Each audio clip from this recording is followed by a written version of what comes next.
that Steph Horton's got her hands on that trophy. Second season running that she's done so in the colours of Manchester City. Oh, lovely footwork there from Miah!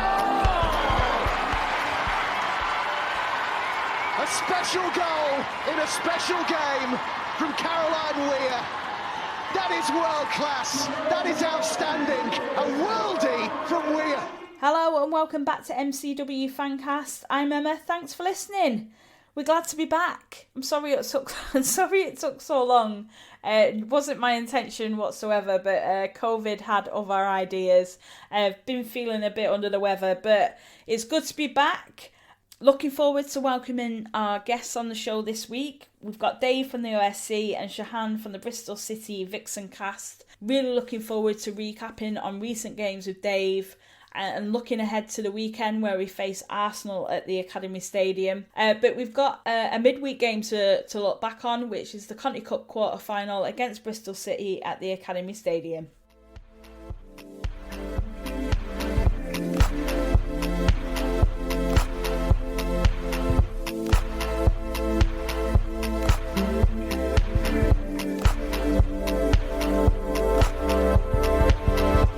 Hi, I'm Esme Morgan and you're listening to MCW Fancast.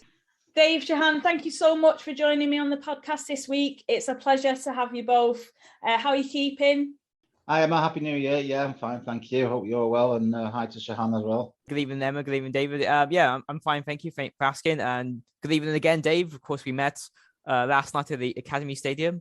And Emma, of course, Man City have the famous chant or the song, "We're not really here," which Emma, you demonstrated purely by not literally being there at all last night. No, but I was there in spirit.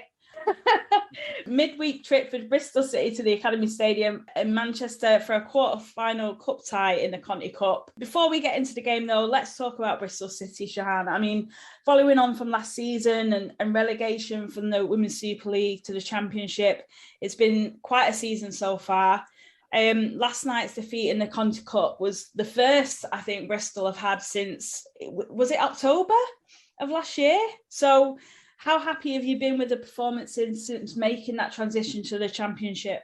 Well, based on what happened last season in the WSL, I think a lot of fans somewhat expecting Bristol City to be in a relegation battle, and unfortunately we scuppered to the last minute because other teams went down to the relegation battle as well, but they got the points that they needed. I think, after what happened in the summer, it was an eventual rebuild was going to happen. There was a lot of players that left, but also we had a lot of new players come in and a new coaching staff as well. And it's just like a bit of a complete restart, if you will. And with even more integration and more support from the men's team, Bristol have been doing really well in the Championship. Bit of a slow start. I think losing to 4-3 to Crystal Palace on the first day of the season, but then being undefeated. Well, with the exception of one game against Durham in September, I think we've been undefeated at home. We've had a lot of existing players, a few existing players, mainly Abby Harrison, find her goal scoring form that she used to have previously, like Celtic and Hibernian, and then a lot of new players, Chloe Ball, formerly Chloe O'Connor, getting some goals, and Aggie Beaver-Jones, the Chelsea only, who I'll mention a bit about her later on, especially with her interaction with Lucy Blunt. But and at the moment now, we're now fifth in the Championship, and I think it was interesting that Bristol City in their match preview said it was fifth against fifth, because I didn't even realize Man City were fifth in the WSL. Yeah, that's a bit of irony. Hopefully we won't be in fifth for much longer, but climbing up the table, which is pleasing. But like you say, Bristol currently sit in fifth in the table, 9 points behind the leaders, Liverpool. With a game in hand, though, having reached the halfway point of the season, how do you see Bristol progressing for the rest of the season?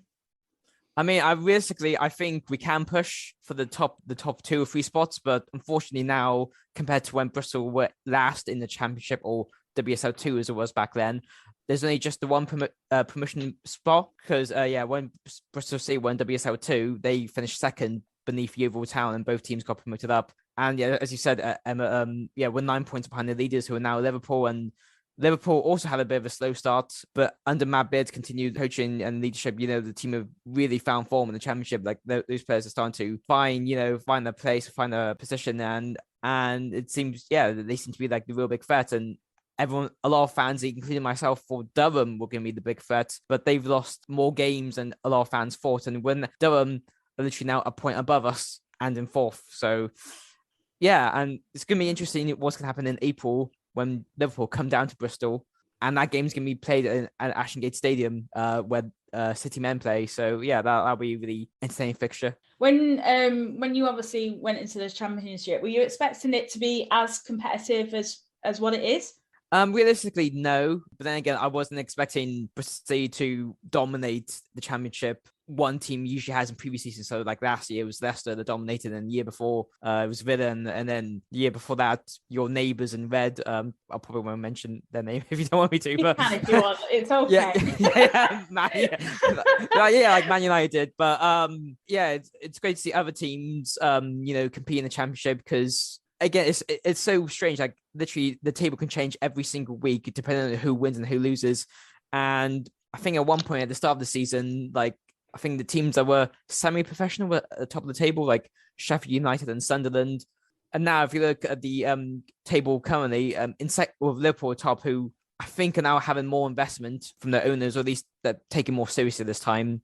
And second place are London City Lionesses, who used to be Millwall, and they're fully professional, but at the same time they're independent. But I think the one thing I was not expecting, I don't think any football fan was expecting, was what happened with Coventry United, who became fully professional over the summer, but then their owners literally pulled out a few days before Christmas, and no one knew if the team was going to survive 2022. And luckily, the new owner or new investment seems to have come in from Lewis Morgan, and they've got a 10-point deduction from the FA, but I think the club are going to appeal that. But yeah, at the moment, well, before that, it would have been either Coventry or Watford that would have gone down or fighting for relegation. But yeah, it's a very competitive season, the Championship, and unfortunately I never really paid much attention to the Championship, maybe because my team was in the WSL. But I think this year, with the good and the bad, it's become really entertaining, really interesting to watch, and I'm glad Barclays have now announced they're going to sponsor the Championship from next season like they do with the WSL currently. Yeah, I mean, I know, speaking personally, that I do keep more of an eye as to what's going on in the Championship. Are you a bit the same, Dave? Yeah. I like to, especially like as following women's football, you see the teams that get relegated, like Bristol, like Liverpool, teams like that. You want to see how they do in that division. As Shahan says, there tends to have been a standout team that have won it the last few years, that have like pulled away. Durham always seems to be a decent side that never quite get over the line because there's a team that are better than them. But whenever we've played Durham, for instance, in cup games, I always think they've looked pretty decent. So yeah, I do follow the results and always, follow all the teams on Twitter and see how they're all doing. It's nice to watch. Yeah, and obviously with Matt Beard going to Liverpool, Shahan, do you think it was always kind of on the cards that it was a bit of a sign of intent from Liverpool as to where they wanted to be? Well, it's funny you mentioned Matt Beard, because, of course, he was in charge of Bristol City for the second half of last season. Of course, when Tanya Oxby went on maternity leave, and I think looking at the impressions, or at least from what I could see, like I don't think the club were offering him a longer term contract, or at least Matt Beard didn't ask for one. So I think that's why he was able to look for other options elsewhere. And of course, he's got history with Liverpool. He's won the WSL title there twice. So it wasn't a surprise to see him go back, or at least step down to the Championship. I was a little bit annoyed at first when he did take or sign some players from Bristol City, such as Carla Humphrey, Jasmine Matthews, and Yana Daniels, but tends to work with people he's worked with before. Like he signed Leanne Kiernan from West Ham United, and I think she's the top goal scorer in the Championship at the moment. And Liverpool recently signed Katie Stengel, who the American who I think played with him at Boston Breakers. But Matt Beard, I think he's finally having a good run now, because after being at West Ham, like I think things just gradually fell apart. And then with Bristol last season, the football did get a little bit better, the fitness did get a little bit better, but unfortunately, it came up short then. I think Matt going to Liverpool, he was under pressure to do well pretty fast, because with all due respect, I don't really think Liverpool should be in the Championship. They're a club that should be in the WSL. They've got a fan base and a history, and as you say, they've won the WSL in recent years twice. So I think when Matt went there, I think he has gone for players that he knows what he can get, like you say, from his West Ham and his Bristol, experiences, and possibly even further back than that in his career. So he needed players, I think, to get them where they are now at the moment, to be fair, top of the league. and get them promoted. That was his method, to pick players that he knew really well. So unfortunately for Shahan and Bristol, it included some of their players that he'd worked with. Yeah, I mean, let's talk about the Bristol side though, because it is probably a much different side than what we're used to as City fans. Obviously, so many changes in the summer to the squad, and quite a young side as well. And I know head coach Lauren Smith spoke in the week about trusting the process. Does it feel like there is something to really get behind as Bristol fans and looking ahead to the future? Oh yeah, absolutely, Emma. I think, the new players have come into the squad. Some do have championship experience. Some have even won the championship title, such as Fran Bentley and Amy Palmer, who both won the championship with Man United, and Leah Cataldo, who won the championship with Leicester last season. But the team have just bonded really well, and Lauren Smith, who was at the club previously with different coaching roles. Of course, she initially came in as the final part of the maternity cover under Tanya Oxtoby's maternity, but then she left. And I thought to focus more on the family, but no, she ended up going to Chelsea as Emma Hayes' assistant. Not that I think Emma Hayes really needs an assistant right now at the moment. What does Emma Hayes need an assistant for? It's just mad. I just hope, things like the club or the whole Bristol sport organisation are taking the women's team a lot more seriously this season and in the future as well. I mean, Lauren Smith already offered a 3-year contract towards the end of last year, and so far this year in the January transfer window, no one new has come in or no one's left. But Amy Palmer, our club captain for the season, has already been offered a new contract for the next 18 months, with an option to stay for another year if the team get promoted to the WSL, which I thought was interesting to reveal. Like you said, just plenty to obviously look forward to for Bristol, I think, and they're certainly on a really good pathway to hopefully, getting back to the WSL, I think. But let's get into Wednesday night's game then. The Conti Cup Quarter Final tie at the Academy Stadium finished 3-1 to City, who progressed to the semi-final, where we will now face Spurs at home on either Wednesday the 2nd or Thursday the 3rd of February, but it's to be confirmed in due course. Dave, firstly, how great is it to be back playing at home?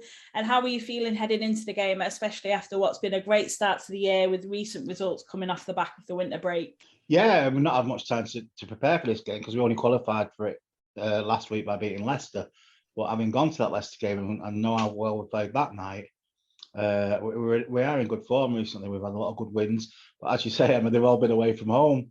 It seems an age since we played at the Academy Stadium. I was looking back today when it was like mid-November, early November, with games called off and just the way fixtures have fell and away cup games. So yeah, but I was confident just simply because of the way we've been playing and getting players back. Gareth's now got a choice. He can actually rotate and pick teams for certain games. He got a full bench last night when I saw the team sheet. He had an actual bench with some selections that he could make on the bench, which is, yourself earlier this season, that wasn't even an option for him at times. Rarity. We were that stripped bare, the 3 goalies on the bench and all that.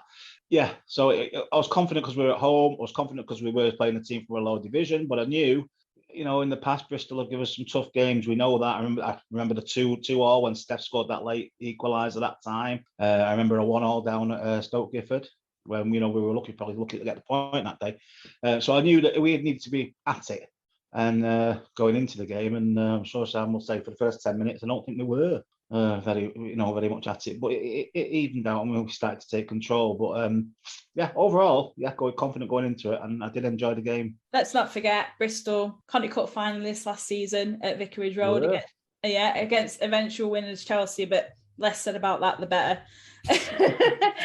Proving though that Bristol, have got as good a chance as any to progress in the competition. Shahan. Yes, absolutely, Emma. Bristol City actually won their group, and in our group we had Lewis and Crystal Palace and WSL side Reading, who we actually beat away from home in the 90th minute when Abby Howson scored a goal. But for us this season, because I know the Conti Cup groups are now split into North and South, and unfortunately, fortunately for teams in the South, like the 2 biggest teams, no offense to the others, were Arsenal and Chelsea, but because they were in the Champions League group stages, they somehow got a bye to the quarterfinals, which I'm not quite sure. Didn't really work out for Arsenal, did it? Let's be honest. And when you look at the final 8 teams to qualify from the into the quarterfinals, 6 of WSL, 2 Championship, Bristol City and Liverpool. I'm quite surprised there was a lot of other WSL teams that didn't even qualify. Like Reading and Brighton, or even Birmingham for that matter. Yeah, I mean, as Dave was saying, like our teams didn't know we were going to face each other until the aftermath of the Leicester Man City game. So I think that's one reason why there wasn't as much Bristol City away support at the game last night, and also it was a midweek. So and I know for some people who aren't crazy like me to like book some time off work and just drive up for the sake of it, getting to the game would have been quite difficult. I mean, it was Bristol, well, Greenwood actually, who opened up the scoring on the night against the run of play. Bristol made a break for goal, but it was an unfortunate deflection off Greenwood, which saw the ball hit the back of the net through Keating. I mean, I believe there was some celebrations. I'm surprised you still were allowed to remain in the ground, from what I heard, Shahan. But at that time, what were your thoughts? Yeah, me and my fellow friend Martin, who drove up from Gloucestershire to be at the game, we kind of almost missed the goal because I think I overheard someone trying to like stir banter with us, like another City fan. But luckily we saw the end. But yeah, we didn't even know it was a Greenwood own goal. As far as we could see, like Aggie Beaver-Jones, who I mentioned earlier, was trying to be challenged by Lucy Bronze, but then could just completely outpaced her. And then I thought it was her that scored the goal, but no, I didn't even realize at the time that Alex Greenwood, the goal was awarded to her as an own goal, and I just thought, oh wow, we scored first, like away in Man City. I mean, usually a lot of see away games in general this season, there's always usually an early goal, and I was happy for us to be first. But yeah, of course, when it was just me and my friend who were the genuine fans there, I mean, we knew other people who were there, like partners or family members of players, but I think in terms of proper fans, when it was just us two, like, I mean, I didn't care. I thought I'll join in, I'll wave my flag, and which I know the editor for this podcast, Charlotte Wilkins, who I got to meet last night for the first time, I think she filmed me as on the Instagram story, me waving the flag, and I thought, I'm going to save the moment in case it doesn't come again in the game. And luckily I was right. Yeah, it didn't come again in the game. So yeah. And I thought if City were going to score another goal or more goals, then of course they'd be right to celebrate. And I would just like applaud. Yeah. Take your moments as they come, Shahan. Yeah. You don't wait for that.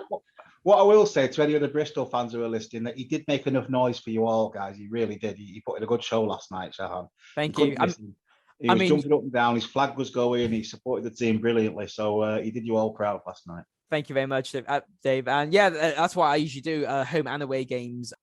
City battle hard to find a way back in, and it wasn't long before they were on level terms through Bunny Shaw, who made her first start for the team since October. A player of the match worthy performance as well, and a brace from her on the night.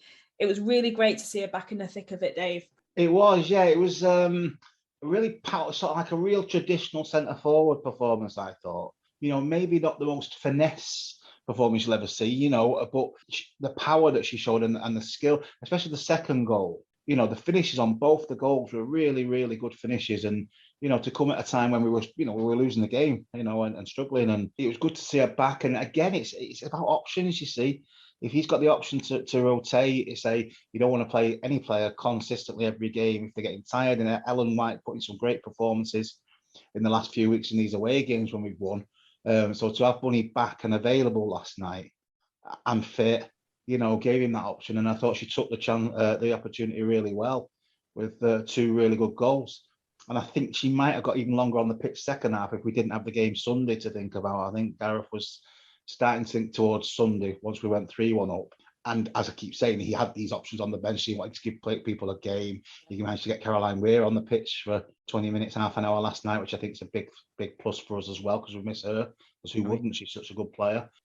So it wasn't the best City display you'll ever see, but it was a tough, and they got stuck in when it mattered. The minute they went behind, I thought it sort of like woke them up and they improved as the game went on and did enough. You feel like it was a job done sort of performance? Well, yeah, the thing is, in a cup tie, really, all you need to do is get through, isn't it? If you end up winning the cup, you don't look back at the third round. If you were lucky and got through, you think, we won the cup. It's about getting to the next round, which ultimately we did. Yeah, yes, we've played better this season. We've played better recently. But, as you've just said, Emma, we got the job done. We did enough to get the job done. And I do think that Gareth was beginning to think towards the latter stages of the game, when Bristol made quite a lot of changes as well. I think Gareth was starting to think about Sunday as well on his radar, because we've got a big game Sunday, a very important game, as you know. And I think that came into his thinking, but the job was pretty much done then, 3-1, and Bristol weren't showing too much signs of getting a second goal in the later stages. Losada's goal in the second half was the fourth goal in 4 games, sealing progression for City, showing once again what a great asset she's become since coming into the team, since signing from Barcelona at the start of the season.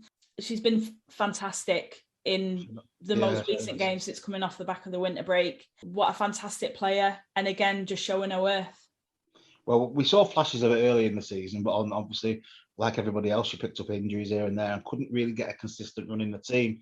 But now, as you say, we've seen that consistent run. Her and a number of the other players as well, starting to just, new players sometimes take a little bit of time to adapt to a team. Some don't, some do.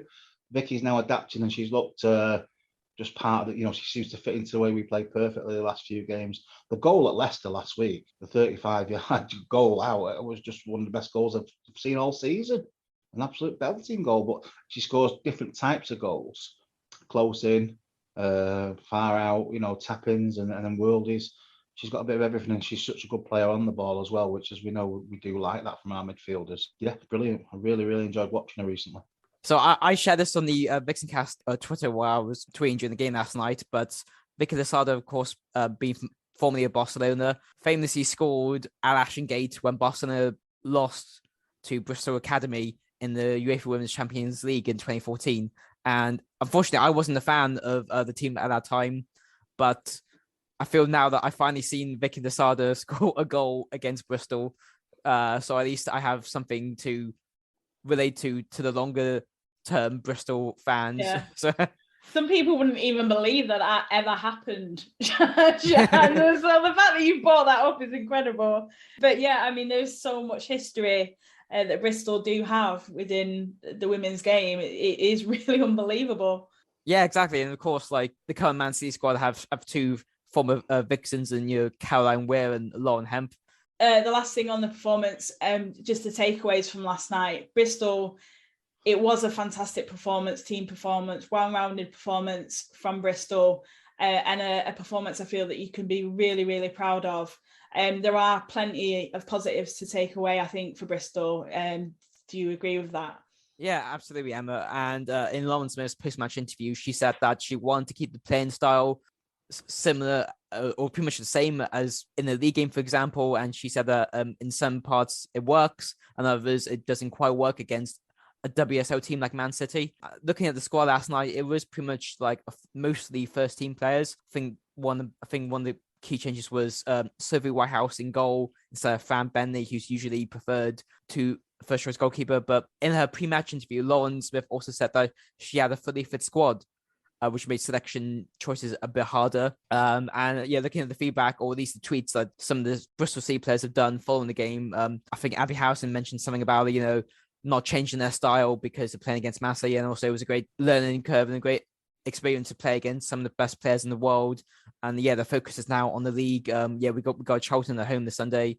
We're on the same point as them. They're literally a place below us in the championship table. And of course, we're still in the FA Cup.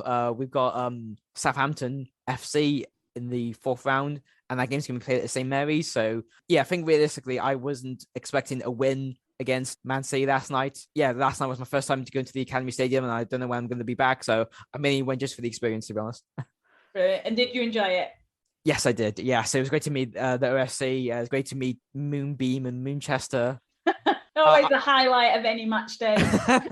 Always a highlight. Also, I brought with me the Bristol City Sports Club Trust flag, because I'm now part of that sports club. And yeah, it was great to get a photo with some of the OFC board members.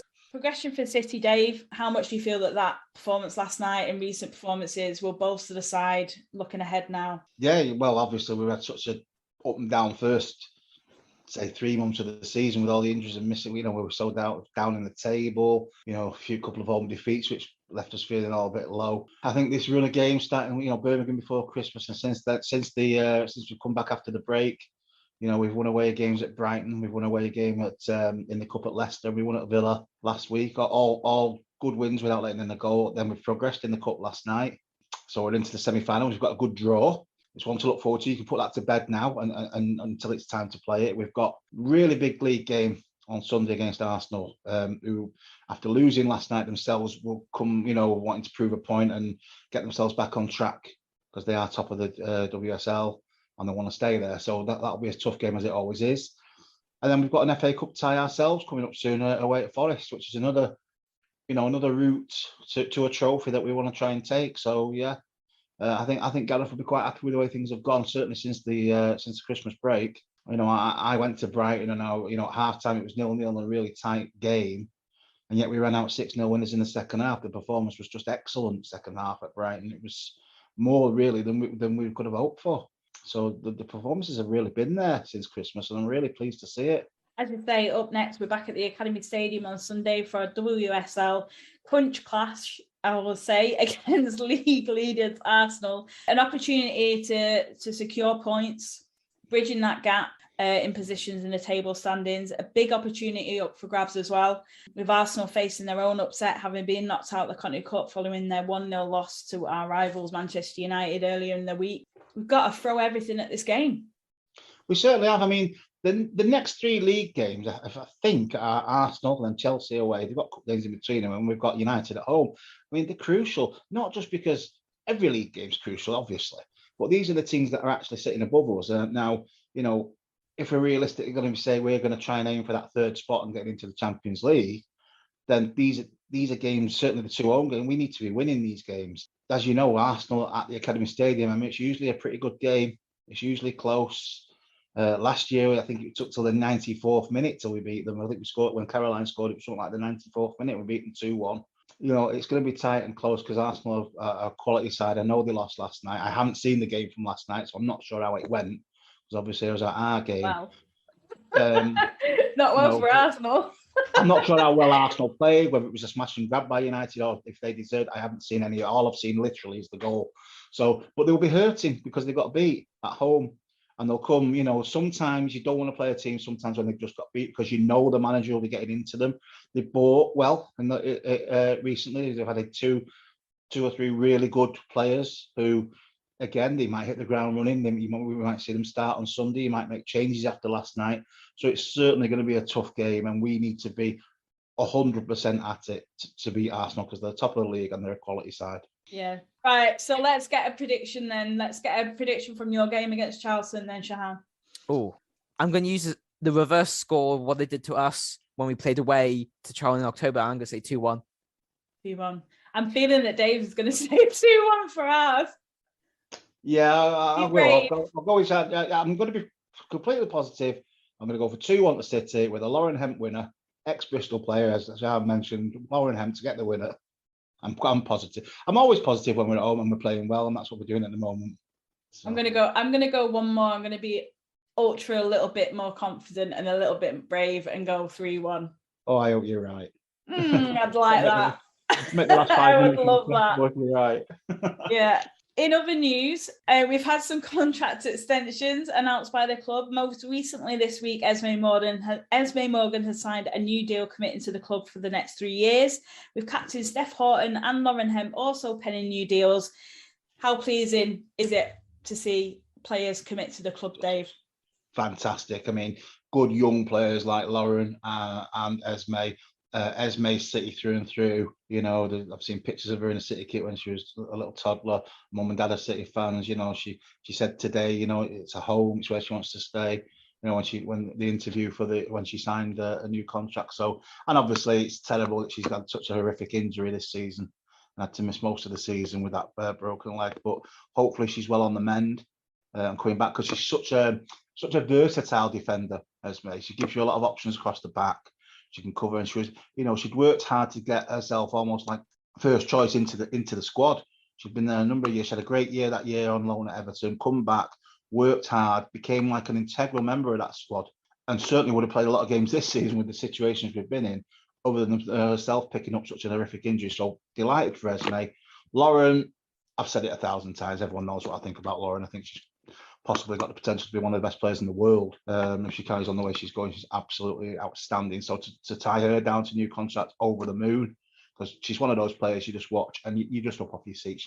Every time she gets the ball, you're up off your seat. She excites fans, and that's what fans love to see. She's one of those players. And Steph speaks for herself. She's been the ultimate leader for us for as long as we can remember. We've missed her this season again through injury. We've never had to go so long without Steph before. And it's been a big loss because she's such an influence, on the pitch, in the dressing room, on the bench. She's such an influence, not just the way she, as a player, but as a captain. So Steph signing a new contract is just as good as the young players, because she's such an important, integral part of what we are. Well, I was delighted. It's like I said, it's especially to have young players committing to the future of the club. I just think it's fantastic to see, and I was really pleased to see those deals being done, and just to have Steph there as well. Again, just like you said, she's integral and she's such an important part, and it's just so great to see her back out on the pitch as well, along with Lucy too. And just that, looking ahead, we're getting players back now, and everything seems to be coming together. And Esme looks, ahead of, her rehabilitation as well, which is, fantastic news to hear too. So again, there is plenty of positives going on behind the scenes too. There is, yeah, and I've seen a lot of Instagram videos this week of Chloe Kelly in full-on training as well, which is fantastic to see in her rehab, because, let's not forget, she was one of the outstanding players in the country last season. She's the current OSC player of this season, and another horrific injury at such an important time. It cost her Olympic place and everything. You have to feel for these players because it's just so horrific. But it's great to see that she's on the mend as well and on the way back, and it gives us such great options if these players are fit. It's been so difficult this season. You couldn't make up our injury list. It was unbelievable at one point.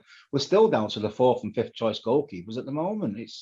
I've never done anything like it, and I think we've done well to battle through it and still be in a relatively decent position in the league, and certainly with a chance of having 2 cup runs. We're in the semi-final of one, and we've got the FA Cup coming up. So those are all the positives that we go for now in my eyes.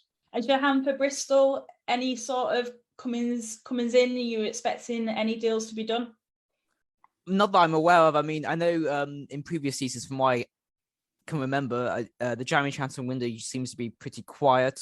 I know January last year we didn't sign anyone new, or I know we only had like 2 loanees that came in. Molly Pike from Everton, who's now at Leicester, and as I mentioned earlier, Kira Scales from Reading, who's now at Charlton. I know Chloe Legarzo, we sold her to the new Kansas City side in the NWSL for an undisclosed fee. I'm not expecting any players to go or leave this window, and it'd be great to see if anyone does come in. But as I mentioned earlier, quoting Lauren Smith's match interview, there's a fully fit squad that she could choose from. So I'm not sure if there's any more spaces. I know for one thing this year, like we actually have 3 goalkeepers in our squad, 2 first team and 1 who's with the academy, but trains with the first team. And us Bristol fans have made a joke saying we've never had, it's been a long time since we've ever had 3 goalkeepers in the squad. One thing I was going to mention briefly, again, Dave mentioned about the injury list. Now that obviously with the likes of Lucy Bronze and Steph Walton returning from injury, as well as the emphatic wins that your team have had in the WSL this season, from an outsider's point of view, like I wasn't exactly laughing, but I was somewhat concerned with the performances earlier throughout the season, and a lot of fans questioning Gareth Taylor to see whether he was the right man for the job. With the recent upturn in results and also players returning from injury, could you two say ever doubted Taylor's management? But do you think yourselves or more fans are starting to get back behind him now? I think it's 50-50 with the City fans I speak to. Me personally, I think he's doing okay. I think any manager, what I will say, I think any manager would have struggled with our injuries this season. If you give us a full strength squad, I think we challenge for the trophies, certainly, which we did last season, to be fair. Last season, we won the FA Cup. We took the WSL title to the very last day against an outstanding Chelsea squad. So I don't remember too many people calling for his head last season. I know we weren't in the grounds at the time. It was it was when we weren't allowed to attend, but his record there was good. That was his first season in charge. this season. I honestly say, if you put any manager in the position he's been in, I think they would have struggled to have lost so many players at one time. I always say when people say, yes, but it's, that's an excuse. I don't think it is an excuse, but it's certainly a factor in why our season hasn't gone as smoothly as it could have done. I don't think it's an excuse, but I think it's a factor, and that's how I answer it. But everyone's entitled to their own opinion, obviously, and some people don't agree with me, and that's fine. They don't like Gareth. That's football, isn't it? That's football fans. I don't know about what you think, Emma. I think recent results has certainly won some fans back on his side. I think in terms of, for me, seeing the contract extensions from the likes of Esme, Lauren, I think that shows that the players are buying into his ideas. That to me speaks more volumes as to what's going on the pitch. Given the recent circumstances surrounding the injuries which have played their part, I think, what's going off, getting these deals done just shows sort of the intent and the commitment from the players as well, shows that they're buying into it as well. So I'm quite happy. I mean, on reflection, Gareth has nearly been at the club 2 years, which is really unbelievable, really, when you think about it, because that's quite a long period of time, really. And I think, when you look back on the success that we've had whilst he's been here, how you measure that, I don't think we've done too bad. We're still in the thick of it, really. I think obviously Champions League has been quite disappointing, and I think that's something where we really need to focus on and improve. But the intent was there. The intent and the ambition is there. I just think the performances need to match that, and I'm expecting more from the team, when we're competing in these competitions next season. I think there was something I just want to mention to you both quickly that happened at the game last night, or after the game, sorry. So there was a Man City fan that came up to me and my friend Martin and asked us, because she saw that we were Bristol City fans, and asked us, who's number 44 in your team? And I said that was Satara Murray, who's plays as centre back and used to play for Houston Dash and Liverpool. And then she said to us, I really like her. I wish City would sign her or a player like her. And I was like, okay, fair enough. But with that being said, for you two who watched the game last night, was there any player in the Bristol City squad who you think you'd like to see at City? Or if not now, maybe in the future? Or hopefully, I fingers crossed they won't leave, but yeah. Or any City. The player you mentioned before, Shahan, who took on Lucy Bronze for the first goal, was it Beaver Jones? Oh yeah, Aggie Beaver Jones, who's on loan from Chelsea. Yeah, I thought, is she on loan from Chelsea? Well, I thought she had a good game. I thought she played well. She looked a threat. Yeah, I didn't realise until you said as well, until I was reading the programme, that the goalkeeper wasn't the regular. That Frank Bentley's usually a regular keeper, who of course we had at City as a youngster, and then she went to United. So the goalkeeper, the goalkeeper that played last night, she doesn't play very often. Yeah, Sophie Whitehouse. Yeah, so so she was previously at last season. I think she was the first half at Spurs and the second half at Birmingham. I think she played a lot of a career in America, and then has now stepped down to the Championship. So she's played in a couple of league games and some cup games here and there, but I thought she did okay under quite a lot of pressure in the second half. And if I had to pick one out, I would go with probably Beaver Jones. Actually, who played well. Now she's on loan from Chelsea. Then obviously she's she's come up through their academy. Maybe they've got some good young players at Chelsea who are out on loan, haven't they? So that doesn't surprise me. That's the one that caught my eye last night. I don't know how long my list would be of any Man City players that I saw last night who I like to see join Bristol, but I don't think that's realistically going to happen, to be honest. So it might be the way forward is to get someone players on loan. If finances are tight, it's a way for clubs in the Championship to maybe look at some of these young players at the WSL clubs that would come on loan. It's a win-win situation because the club benefits and the player benefits, and the parent club would benefit. So it might be the way forward for some of these clubs to look, because there's certainly some good talent out there. Exactly. Yeah. I mean, like with Fran Benny, for example, of course, signed a new contract with Man United and then got loaned out to Bristol City to get some more game time. And I found it very funny that on the return to Manchester, Fran Benny doesn't even play at all. Yeah, I was looking forward to watching her play, actually, because I watched her when she played for City's youth academies about 3 years ago before she went to United. Always looked a great, good young prospects as a young keeper. So yeah, but it was, it was just like you said, it was a chance to give you the other goalie a game, and I thought she did well. Thank you very much. Yeah, impressed. How about you, Emma? Was there any Bristol City player that stood out for you who you've? I think. I think it's like you spoke about the goalkeeper. I think it's a big ask, in a game like that for your reserve keeper, I suppose, to step up and do a job for you. And I think she did well. The player that I was looking forward to watching was Harrison. I think she's had a great season. For me, she's one to watch, and she's a great player, and she can pop up with the goals too. So it's a bit worried. She's the top goal scorer this season, and she's been in a lot of Championship Player of the Week polls on Twitter. Like some of her goals just become viral. I've seen quite a few, and she can have those little moments of brilliance as well, and you never know what you're going to get.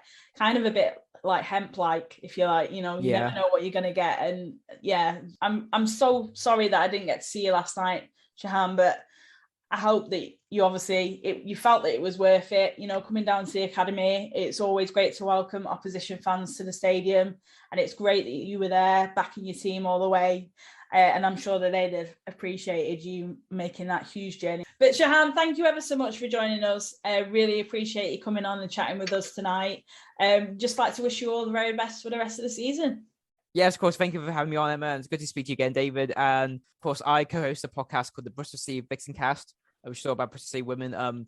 We usually do episodes after every game, but this week's episode will be covering the game against Charlton, the Man City game, and our game against Blackburn. You can find on all good podcasting platforms, and our social media handles is at BC Vixencast on Instagram and Twitter. We also have a Facebook page.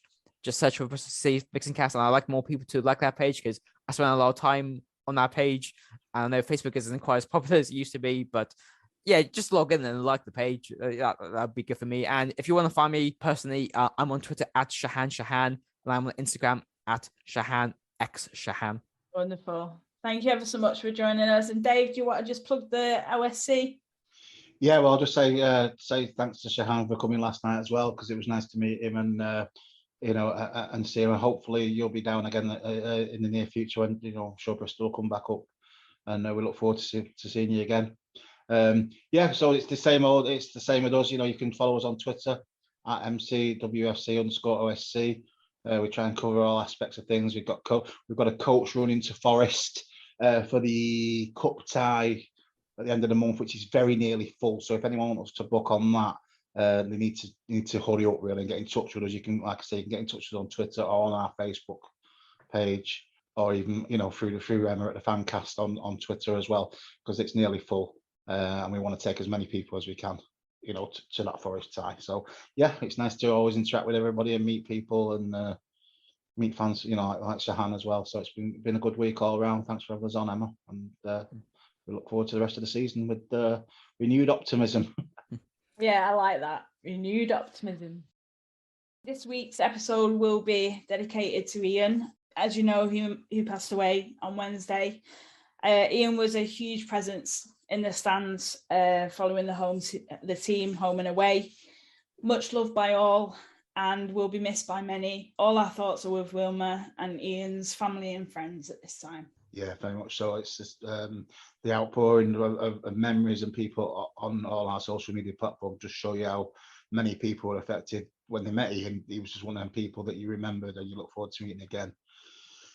He was real life and soul, and we're all going to miss him so much. And there are plans to remember him in a more official capacity on Sunday at the game. So thanks for it. It's nice to dedicate the podcast to him, and we're going to miss him a great deal. On behalf of the Bristol City Sports Club and Trust and the rest of the support community, I express my condolences for the loss of Ian Taylor. Thank you very much, Anna, for your thoughts. We appreciate it. You're welcome. Well, I think we've all just got to make an extra bit of noise on his behalf. Definitely, yeah. Because that's what he would have wanted. Because you always knew when Ian was there. Well, like I say, once you met Ian, you didn't forget him, and you usually heard him before you saw him at a game as well. It's so true. Yeah. It is so true, and it is a devastating loss. It really is, and as you say, a lot of people knew him. A lot of people that listen to the podcast will have seen him, met him. He was a very familiar face. He was at all the games. He was very committed to the team and traveling everywhere they went. So yeah, it is a real sad loss. It is indeed. Shahan, thank you ever so much. I really appreciate it, like you said, coming on. Dave, thank you ever so much as well. It's great to finally do a podcast. For a minute, I actually thought I'd forgot what I had to do. Shahan was asking me before, you're recording, aren't you? I'd forgotten what I was doing. But yeah, it's been so nice to ease back into it with you two. So I really appreciate your time, and hopefully I'll see you soon. Thanks, Emma. See you soon. Bye.